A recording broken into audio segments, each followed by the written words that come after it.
Episode को शुरू करते हैं। लेकिन इससे पहले अगर आप लोगों ने चैनल को सब्सक्राइब नहीं किया तो चैनल को सब्सक्राइब कर ले, वीडियो पसंद आए तो लाइक करें और एक प्यारा सा कमेंट करें।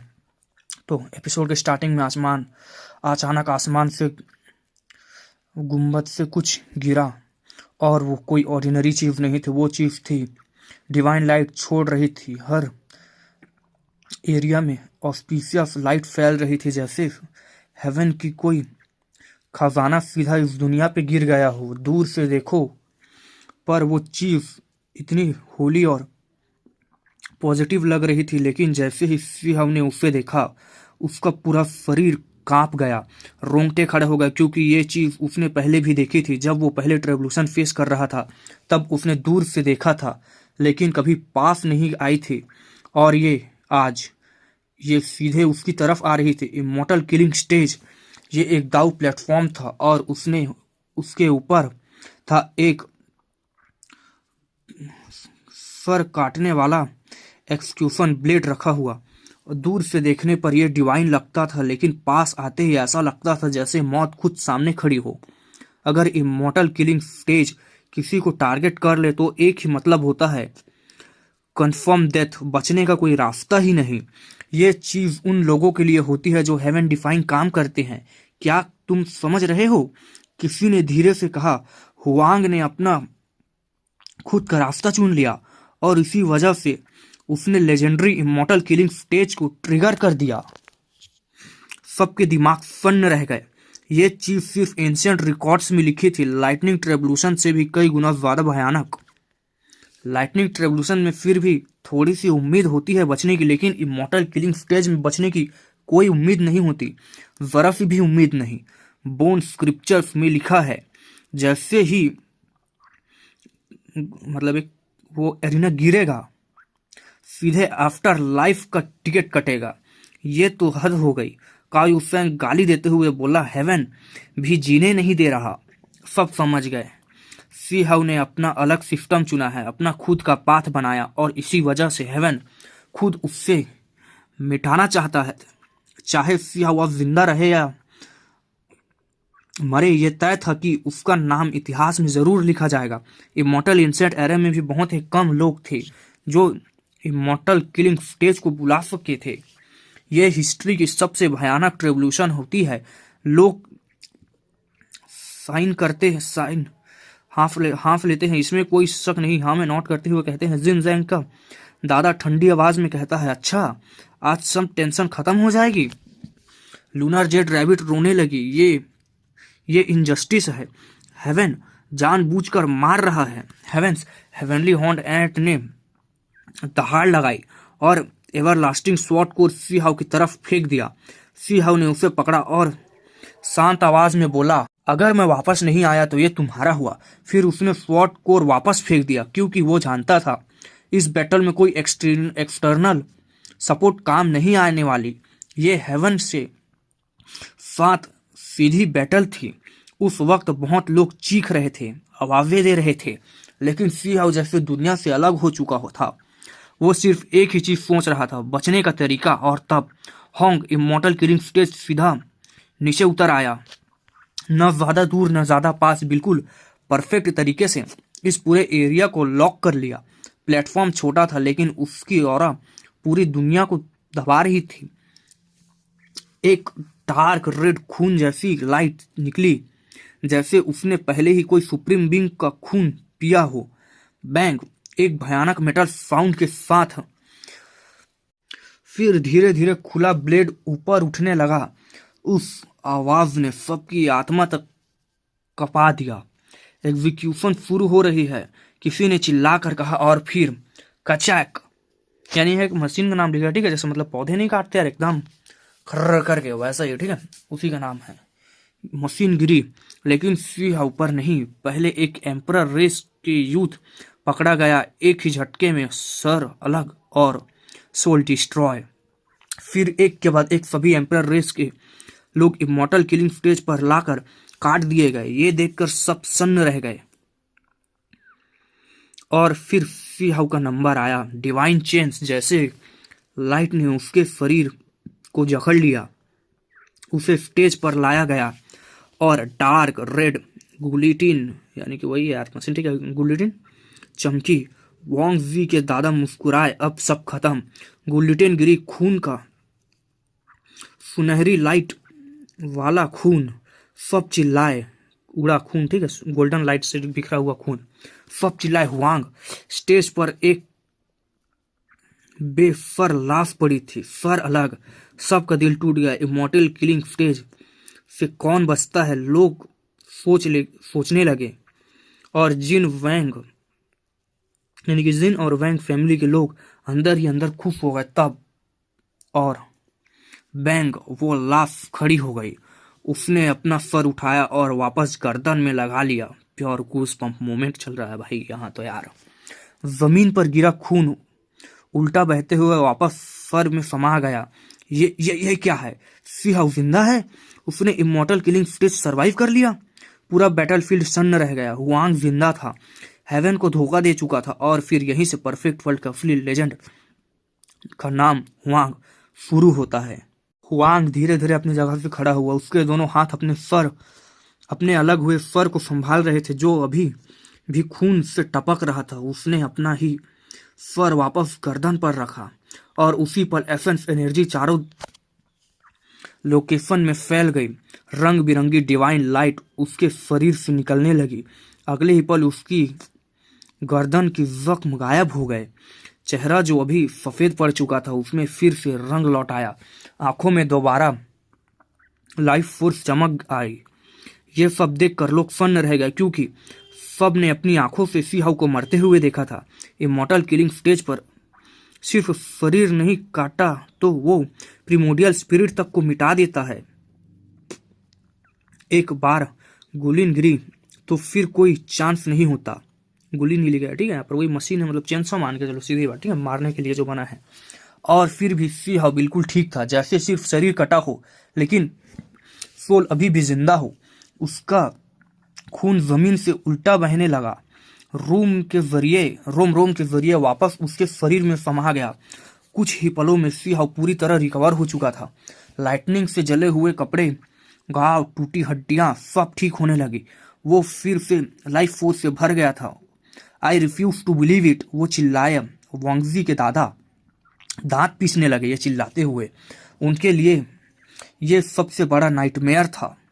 अगर सी हाउ जिंदा रहा और अपने दाव के शिखर तक यानी कि पीक तक पहुंच गया, अपनी पावर कल्टीवेट कर लिए, तो वांग फैमिली के लिए सबसे बड़ा डिजास्टर तय था।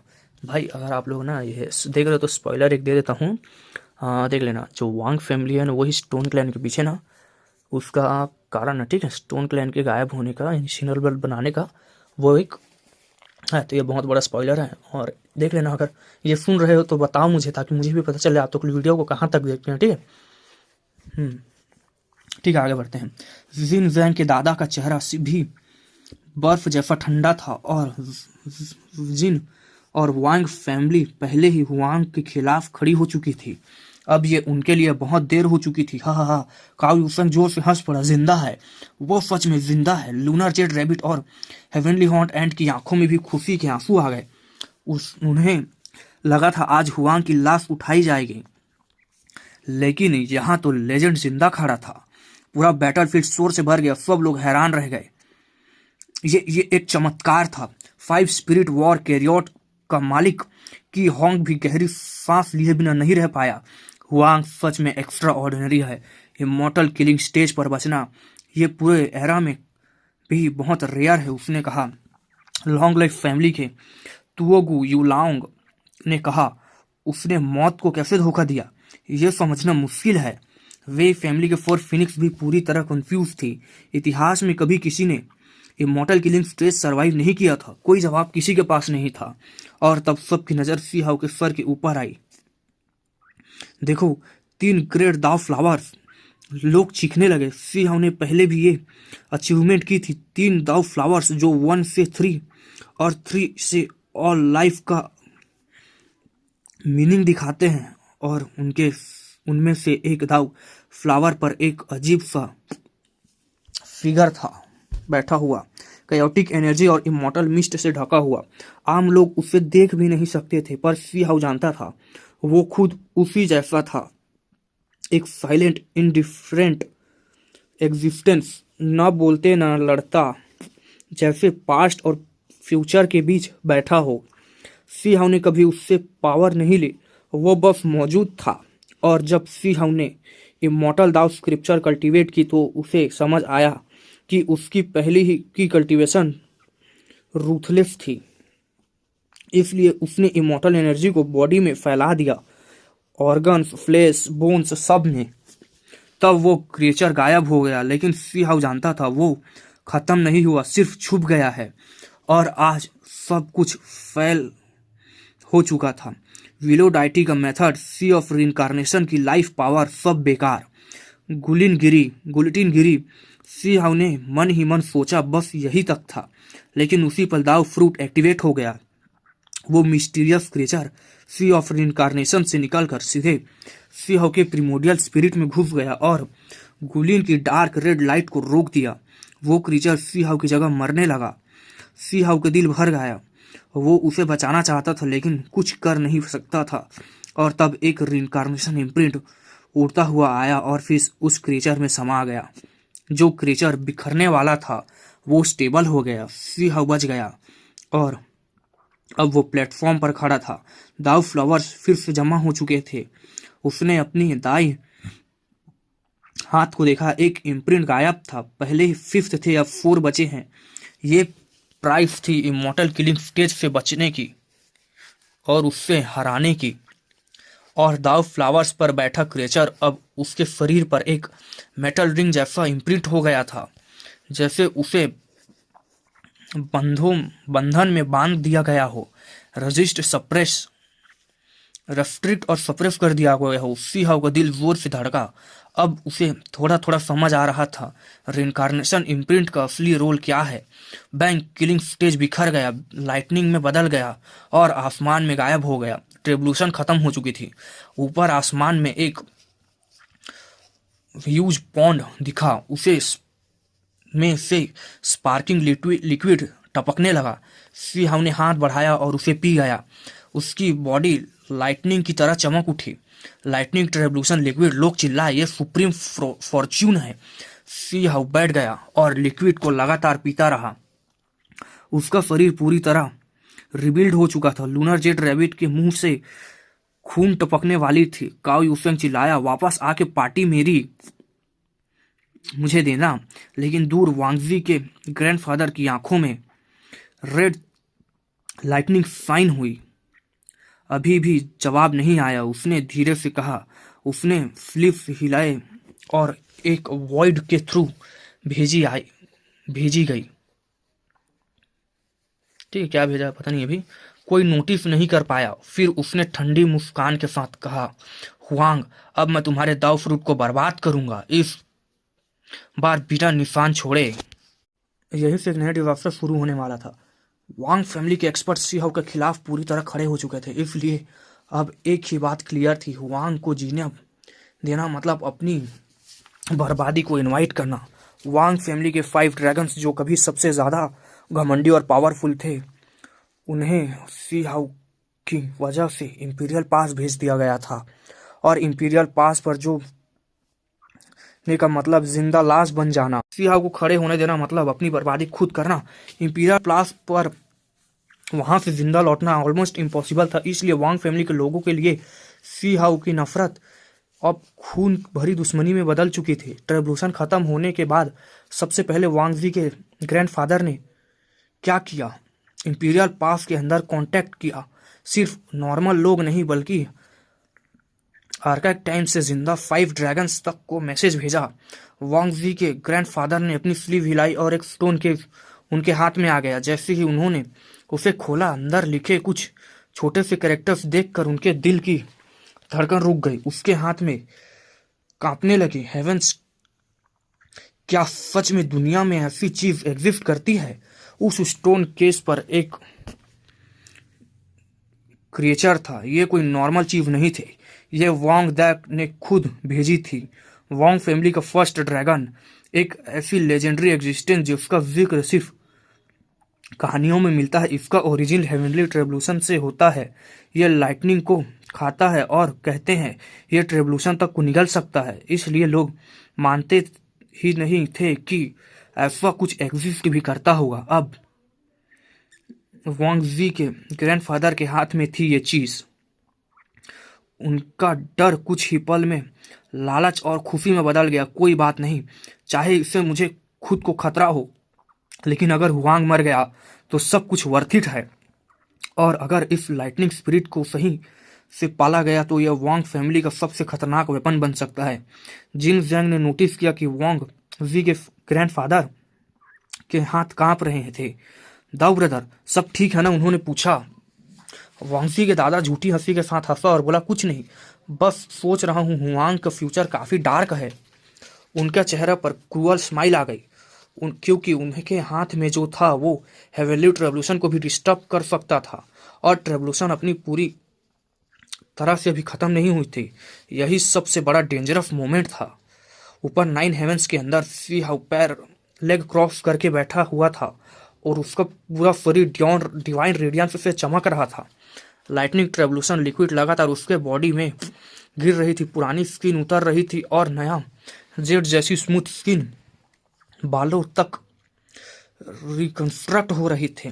इस वक्त सी हाउ का शरीर अनडाइंग गोल्डन बॉडी जैसा लग रहा था। बिजली उसे नुकसान नहीं पहुंचा रही थी बल्कि स्ट्रोंगर बना रही थी। तब अचानक सी हाउ को कुछ अजीब लगा। यह ट्रेवल्यूशन अभी भी पूरी नहीं हुई थी। उसने अपनी हेवनली आइज खोली और तब उसने देखा 9 हेवंस के ऊपर एक और हेवन, 10th हेवन। वहां एक छोटा सा लेकिन बहुत ही प्योर लाइटनिंग पूल था। सी हाउ समझ गया, 9th हेवन का लिक्विड सिर्फ एक वर्जन है, असली ट्रेवर तो ऊपर है। अगर वो ध्यान से नहीं देता तो यहीं से लूट के चला जाता, लेकिन हुआंग ऐसा नहीं है, दोनों चाहिए। सी हाउ सीधा ऊपर उठा, सेकेंडरी लाइटनिंग पूल के पास पहुंचा और बिना हेजिटेट किए उसमें बैठ गया। सब लोग शॉक हो गए।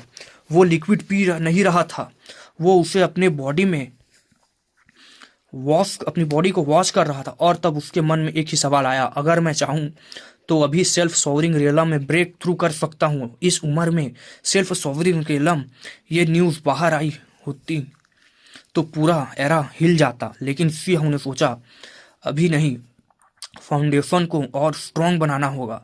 उसने डिसाइड किया, जब तक कोई मुझे मजबूर ना करे मैं रुकूंगा। उसने इमॉर्टल दाउ स्क्रिप्चर चलाई। लाइटनिंग ट्रेवल्यूशन लिक्विड को अपनी इमॉर्टल एनर्जी में भरने लगा। सी ऑफ रिनकारनेशन भी लाइटनिंग को निकलने लगी। डिस्ट्रक्शन नरिशमेंट बन चुकी थी। सी हाउ समझ गया था, यही मेरा पाथ है, सिर्फ मेरा। और तब दूर से वांग जी के ग्रैंडफादर दहाड़ उठे। इसी वक्त जब ये मेडिटेशन में था, स्टोन केव खुला। लाइटनिंग स्पिरिट बाहर निकले, चॉपस्टिक्स जितने लंबे, लाइटनिंग से बने हुए सांप जैसे, सिल्वर गोल्डन और सबसे खतरनाक डार्क रेड स्पिरिट सबसे पहले आगे बढ़ा। खून जैसी रंग का एरो बनकर, लाइटनिंग एरो बनकर सी हाउ की तरफ लपटा। बूम! बिजली ने उसे सीधे मार दिया। सी हाउ की आंखें खुल गई। उसके सामने उसने देखा और उसका चेहरा ठंडा पड़ गया। लाइटनिंग स्पिरिट फिर उसकी आंखों में गुस्सा भड़क उठा। कोई मेरे दाव को तोड़ना चाहता है, और इस बार ये बात यही खत्म नहीं होगी। दरअसल वांग फैमिली के एक्सपर्ट सी हाउ के ऊपर उठते हुए बिल्कुल बर्दाश्त नहीं कर पा रहे थे। उनके लिए सी हाउ सिर्फ एक एनिमी नहीं था, बल्कि पूरी वांग फैमिली के लिए एक खतरा बन चुका था। इसी सी हाउ की वजह से वांग फैमिली के 5 ड्रैगन्स को इंपीरियल पास भेज दिया गया था। एक ऐसी जगह जहां जाने का मतलब कभी वापस ना आना है। अगर कोई चमत्कार ना हो तो उनका अंत वहीं लिखा हो सकता है। इसलिए इंपीरियल पास में मौजूद वांग फैमिली के लोग सी हाउ से इतनी ज्यादा नफरत करते थे कि 9 हेवंस को एनिमी से भी ज्यादा मानो नफरत करते थे। जैसे ही सी हाउ ने अपनी हेवनली ट्रेवल्यूशन क्रॉस की, वांगजी के ग्रैंडफादर ने तुरंत इंपीरियल पास के पावरफुल लोगों को संपर्क किया। यहाँ तक कि पुराने एरा के जिंदा 5 ड्रैगन्स को भी खबर मिल गई। वांगजी के ग्रैंडफादर ने धीरे से अपनी आस्तीन हिलाई और उसके हाथ में एक स्टोन केस आया। इसी वजह से वांगजी के ग्रैंडफादर ने इतना बड़ा कदम उठा लिया अपने वांग फैमिली के फ्यूचर के लिए। यहाँ से सीन और भी ज़्यादा डेंजरस शॉकिंग हो जाता है। जैसे ही सी लाइटनिंग ट्रिब्यूशन के बीच बैठा होता है तब अब एक चीज़ उसके सामने आती है, लाइटनिंग स्पिरिट। यह कोई नॉर्मल क्रीचर नहीं था, ये बिल्कुल चॉपस्टिक के साइज का वॉर्म जैसा लगता था, लेकिन अगर ध्यान से देखो तो ये स्नेक जैसा फील होता देता था।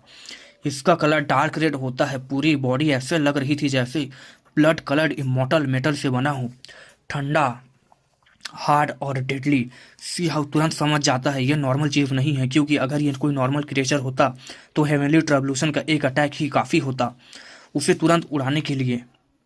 लेकिन यहाँ तो उल्टा हो रहा था, लाइटनिंग गिर रही है पर वो क्रीचर लाइटनिंग को खा रहा है जैसे लाइटनिंग उसका फूड हो। यहीं से सी हाउ का एक्सप्रेशन चेंज होता है। वो शॉक भी था और फ्यूरियस भी। सी हाउ सोचता है ट्रिब्यूशन के बीच मुझे मारने के लिए कोई क्रीचर भेजा गया है। कितना फर्म, कितना यानी कि कितना गहरा प्लान है, ठीक है। उधर स्काई में लाइटनिंग ओफन गरज रहा होता है, इतनी ब्राइट लाइट होती है कि नॉर्मल लोग तो देख भी नहीं सकते। बस ये फील हो रहा होता है कि कुछ गड़बड़ हो रहा है। लोग कहते हैं सिया गुस्सा लग रहा है, कुछ अनयूजुअल हो रहा है। और तब वो लाइटनिंग स्पिरिट अटैक करता है, बैंग बैंग बैंग। वो डार्क लेड लाइटनिंग स्पिरिट अचानक ब्लड रेड लाइटनिंग स्पीयर बन जाता है और सीधे सियाओ की तरफ फूट का होता है। स्पीड इतनी होती है जैसे स्पेस को कट हो गया हो। उसका टारगेट क्लियर होता है सियाओ के ब्रूस के बीच, ताकि एक ही हिट में प्रिमोडियल स्पिरिट डिस्ट्रॉय हो जाए। बट सियाओ कोई नॉर्मल कल्टिवेटर नहीं था, उसकी रिएक्शन स्पीड इंसेन होती है। वो इम्पेरेबल स्क्रिप्चर एक्टिवेट करता है, उसकी फिंगर गोल्डन ड्रैगन जैसे चमक उठती है। जैसे ही वो काउंटर करने जाता है, बूम, स्काई से एक और भी पावरफुल लाइटनिंग गिरती है केओस एनर्जी के साथ। वो लाइटनिंग डायरेक्ट लाइटनिंग स्पिरिट को हिट करती है। इस बार लाइटनिंग स्पिरिट इंजर्ड हो जाता है, ब्लड निकलता है। ये देखकर सब शॉक में आ जाते हैं, क्योंकि लाइटनिंग स्पिरिट को नॉर्मली लाइटनिंग से कुछ नहीं होता, पर यहाँ हेवनली ट्रिब्यूशन खुद उसे सप्रेस कर रही थी। रीजन सिंपल था, सी हाउ का ट्रिब्यूशन ऑलमोस्ट कंप्लीट हो चुका था और अब जो बीच में घुसा रहा था वो इंट्रेडर था। इसलिए हेवन खुद उसे उस लाइटनिंग स्पिरिट को पनिश कर रहा था। फिर भी वो क्रीचर हार नहीं मानता, वो दोबारा अटैक करता है, पर हर बार और ज़्यादा पावरफुल लाइटनिंग उसको ब्लास्ट करती जाती है, यहाँ तक कि वो सीरियसली इंजर्ड हो जाता है। दूर से वांगजी के ग्रैंडफादर ये सब देख रहा होता है। अब वो कम्प्लीटली स्टंट हो चुका होता है। लाइटनिंग स्पिरिट भी काम नहीं करा। ये हुआंग मॉन्स्टर है क्या, वो कहता है। उसे रियलाइज होता है सी हाउ की लाइटनिंग रेजिस्टेंस लाइटनिंग स्पिरिट से भी ज़्यादा है। और तब सी हाउ खुद लाइटनिंग पूल से बाहर निकलता है फुल स्वैग के साथ। अब वो बैठा हुआ नहीं है, अब वो काउंटर अटैक बन चुका था। वो सीधे लाइटनिंग स्पिरिट की तरफ बढ़ता है। लाइटनिंग स्पिरिट सोचता है अब लाइटनिंग पूल का प्रोटेक्टर नहीं है, अब मैं इसे मार सकता हूँ। और वो दोबारा स्पीयर बनकर अटैक करता है। इस बार सी हाउ सीधे हाथ से पकड़ लेता है उसे, क्रैक क्रैक के साथ, जैसे डिवाइन स्टील टकरा गए हो। सी हाउ भी थोड़ा सप्रेस हो जाता है। ये बग काफ़ी स्ट्रॉन्ग है, पर सिर्फ एक सेकंड के लिए। Next moment see how full power mode में आ जाता है। उसके अटैक्स इतने फियर्स होते हैं कि स्पार्क्स उड़ने लगती हैं। वो लाइटनिंग स्पिरिट को ऑलमोस्ट 2 हिस्सों में काट देता है। दूर खड़े वांग फैमिली के लोग पेट्रीफाइड हो जाते हैं, यानी मूर्ति बन जाते हैं, ठीक है। इससे लाइटनिंग स्पिरिट को सप्रेस कर दिया सी हाउ ने। ये लाइटनिंग स्पिरिट कोई नॉर्मल चीज नहीं थी। अगर प्रॉपरली नरिश हो जाए तो ये बग एम्परर बन सकते थे। इसलिए वांग फैमिली पैनिक में आ जाती है। लाइटनिंग स्पिरिट उसके हाथ नहीं लगनी चाहिए। और तब 2 और लाइटनिंग स्पिरिट अपीयर होते हैं, एक गोल्डन एक सिल्वर। वो लाइटनिंग क्रिएचर्स की आर्मी के साथ सी हाउ पर अटैक करते हैं, पर सी हाउ बिना डरे आगे बढ़ता है, क्योंकि ये वही 9 हेवंस 10 अर्थ है जिन्हें वो पहले ही स्लॉटर कर चुका था। वो फाउट करता है, तुम दोनों भी यही रुको, भागने की कोई चांस नहीं है। सी हाउ उनका पीछा करता हुआ सीधा वांगजी और जिन वैंग के पास पहुंचता है। वांगजी कोल्ड टोन में कहती है, हुआंग तुम क्या करना चाहते हो? सिहाओ उसकी तरफ देखता तक नहीं। उसकी नज़र एल्डर पर होती है और वो सिर्फ एक लाइन कहता है, गेट लॉस्ट। जिन वांग गुस्सा होकर आगे बढ़ता है और सिहाओ को सीधे वार्निंग देता है, तुम भी हट जाओ वरना यही मार दूंगा। इस मोमेंट पर ऑडियंस को क्लियर हो जाता है सिर्फ सिहाओ स्ट्रांग नहीं है, वो रूल्स तोड़ने वाला एग्जिस्टेंस है। हेवन की रेवोल्यूशन को लाइटनिंग स्पिरिट हो या एंशिएंट फैमिली, कोई भी उसे रोक नहीं सकती। इसी मोमेंट पर सिहाओ का गुस्सा पूरी तरह फूट पड़ता है। अब ये सिर्फ फाइट नहीं थी, ये प्योर मैसेकर का स्टार्ट था। जैसे ही सिहाओ को पता चलता है कि दो लाइटनिंग स्पिरिट्स एक्चुअली वांग जी के ग्रैंडफादर के पीछे छुपे हुए थे, उसका किलिंग इंटेंट डायरेक्टली हेवन तक पहुंच जाता है। अब सब क्लियर हो चुका था, यह कोई एक्सीडेंट नहीं था, यह कोई मिसअंडरस्टैंडिंग नहीं थी। वांग फैमिली ने जानबूझकर उसे रेवोल्यूशन के टाइम मारना चाहा था। सिहाओ के दिमाग में सिर्फ एक ही थॉट था, इतना गंदा प्लान, इतनी घटिया सोच। अब बात वर्ड्स की नहीं रही, अब एक्शन का टाइम आ गया था। उसके लिए अब वांगजी हो या जिन फंग हो, कोई भी जो बीच में आएगा वो मारा जाएगा। सिहाओ अपनी पाम उठाता है, हैंड शील्स फॉर्म होने लगते हैं, लाइटनिंग उसके अराउंड घूमने लगती है। वो क्लियरली सोच चुका था, वांग फैमिली की स्लॉटर पसंद है ना, आज मैं लाइव डेमोस्ट्रेशन देता हूँ। इसी बीच जिन जैंग अटैक करने आते बढ़ता है और ये देखकर सिहाओ और भी ज्यादा फ्यूरियस हो जाता है। लेकिन लास्ट मोमेंट जिन जैंग का ग्रैंडफादर इंटरफेयर करता है, वो जिन जैंग को पीछे धकेल देता है, उसका अटैक हवा में चला जाता है। वैनर अभी रुक जाओ, जिन जैंग शॉक होता है, वो कहता है ग्रैंडफादर रुका क्यों? उसका ईगो हर्ट हो चुका था। सोचो, heaven's pride of a generation, और कोई उसको मुंह पर कह दे गेट लॉस्ट वरना मार दूंगा, और ऊपर से उसका ग्रैंडफादर उसे फाइट से रोक रहा हो। पूरा क्राउड जस्टिफाइड हो जाता है। इसी बीच कायोसेन चिल्लाकर पूछता है, सिहाओ क्या हुआ है? सिहाओ कोल्ड वॉइस में बोलता है, इन लोगों ने स्ट्रेंज बक्स रिलीज किए थे मुझे रेवोल्यूशन के बीच मारने के लिए। ये सुनते ही पूरी क्राउड हिल जाती है। क्या सीरियसली रेवोल्यूशन के बीच मारने के लिए? सिहाओ जानबूझकर यह बात पब्लिक में बोलता है ताकि सब कुछ क्लियर हो जाए और कोई सीक्रेटली ऐसा स्टंट ना करे। और उसकी स्ट्रेटजी काम करती है, सबको पता चल जाता है ये कि यहाँ कुछ बहुत गंदा हुआ है। काओ यूसोंग और ज्यादा आग लगाता है। वो कहता है, इतने गिरे हुए तुम लोग रेवोल्यूशन के टाइम भी अटैक करना चाहते हो? क्या कैरेक्टर है तुम्हारा? हेवनली हॉर्न एंड भी गरजता है और लूनर जेड रैबिट तो सीधा चिल्लाने लगती है, पूरी एम्प्रेस सिटी को हिला देती है। पब्लिक का मूड कम्प्लीटली वांग फैमिली के अगेंस्ट हो जाता है। लेकिन वांग जी का ग्रैंडफादर सब डिनाई कर देता है, ये सब झूठ है, यह हमारी खिलाफ एक प्लानिंग है। पर अंदर से वो जानता था गेम ऑलमोस्ट ओवर है। सिहाओ आगे बढ़ता है लाइटनिंग के साथ, ओल्ड बास्टर्ड चिल्लाते हुए, पहले मुझे मारना चाहते हो और अब खुद विक्टिम बन रहे हो। जिन वैंग बीच में बोलता है, हुआंग ज्यादा आगे मत बढ़ो। सिहाओ सीधा स्नैप करता है, चुप रह, अगर ये तेरा ग्रैंडफादर बीच में ना आता तो तू ऑलरेडी मर चुका होता। वांग जी कुछ कहना चाहती थी लेकिन उसके ग्रैंडफादर उसे वहीं से हटा देते हैं। वो समझ चुके थे यहाँ रुकना मतलब मौत है। फिर वो ठंडी आवाज में बोलता है, बिना प्रूफ के मुझ पर इल्जाम लगाना ठीक नहीं है हुआंग। ये हाफ थ्रेट था, हाफ एक्सक्यूज। पर तभी वॉइड में एक मिस्टीरियस फोर्स एंटर करती है। वांग फैमिली के लोग सीक्रेटली लाइटनिंग स्पिरिट्स को ले जाने की कोशिश करते हैं लेकिन कोई उन्हें रोक देता है। गेम अब ओपनली बिग हो चुका था। सिहाओ गुस्से में गरजता है, स्टोन केस खोल, लाइटनिंग स्पिरिट्स छोड़। दो लाइटनिंग स्पिरिट्स, एक गोल्डन एक सिल्वर, भागने की कोशिश कर रहे हैं। सिहाओ चिल्लाता है, रन, भागो अपनी मौत से। इसी बीच वांग जी का ग्रैंडफादर लास्ट गैम्बल खेलता है। वो आगे बढ़ता है और सिहाओ पर अटैक करता है, सिर्फ इतने टाइम के लिए ताकि लाइटनिंग स्पीड भाग जाए। सिहाओ का एक पंच हेवन और अर्थ हिला देता है। सिर्फ सॉन्गरिन रेवलम होने के बावजूद भी वांग जी का ग्रैंडफादर ब्लड उगलते हुए पीछे उड़ जाता है। अब जिन जैंग के ग्रैंडफादर भी इंटरफेयर करते हैं और सिहाओ को बिना डरे दोनों से लड़ता है। इसी कैओस के बीच एक अनबिलीवेबल चीज होती है। सिहाओ के पास रखा हुआ कोकून मूव करता है और next of moment emperor butterfly awaken होती है। Golden light multicoloured radiance, पूरा स्काई चमक उठता है। बटरफ्लाई विंग्स खोलती है और सीधे लाइटनिंग स्पिरिट्स के पीछे जाती है। लाइटनिंग अटैक्स उस पर बेकार जाते हैं। सिर्फ एक ही विंग ऑफ फ्लैप में स्पेस कोलैप्स हो जाता है। 2 लाइटनिंग स्पिरिट्स दब जाते हैं, कंप्लीटली सप्रेस्ड। ये देखकर सी हाउ फाइनली रिलैक्स होता है और वो वापस घूम के वांग जी के ग्रैंडफादर की तरफ बढ़ता है। अब कोई डिस्ट्रैक्शन नहीं है, सिर्फ रिवेंज होगा। ओल्ड थिंग अब हिसाब क्लियर करते हैं। सी हाउ फुल पावर से अटैक करता है। वांग जी का ग्रैंडफादर बिल्कुल नहीं टिक पाता। एक फाइनल पंच, उसकी बॉडी टूट जाती है।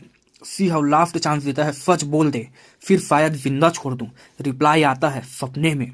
सी हाउ का एक्सप्रेशन ठंडा हो जाता है, फिर मर चिल्लाता है वो। एक डिवाइन इम्प्रिंट नीचे गिरता है।